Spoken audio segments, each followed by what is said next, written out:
Like many migrant workers, James came to Malaysia dreaming of a better future. But the dream quickly turned into a nightmare.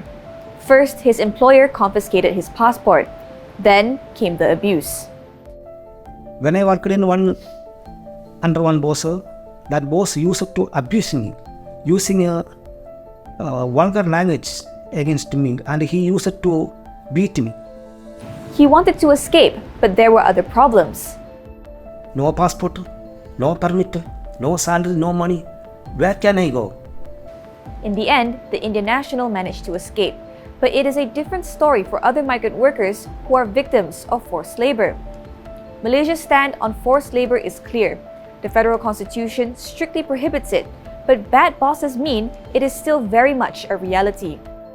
In a bid to put a stop to this deplorable practice, the government will be issuing new guidelines on forced labor.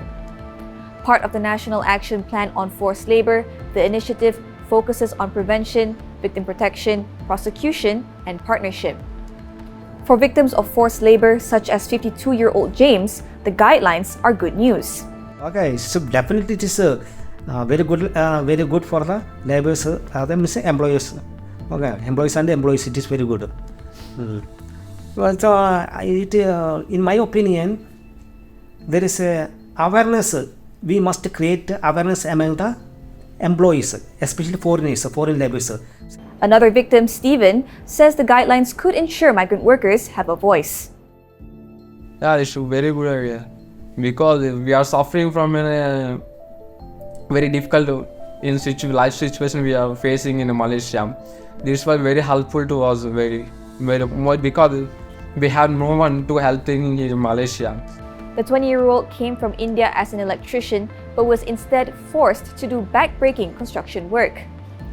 Both James and Stephen were fortunate to have been rescued by the North-South Initiative, an NGO that helps migrants. But what about those who have not been rescued? Will the guidelines actually make a difference? SME Association Malaysia Secretary General Chin Chi Siong says the guidelines must be paired with strong enforcement. I think the guidelines will be helpful, or else a lot of employers will unknowingly cross a line, resulting in them getting summoned. Sometimes, the employer may feel that they are not doing anything wrong, but the employees may have complaints because they feel something is wrong. The new guidelines should boost efforts to combat forced labor. Now it is up to all stakeholders, employers, employee groups, the government, and the public to do their part to bring an end to forced labor. Natasha Bust, FMT News.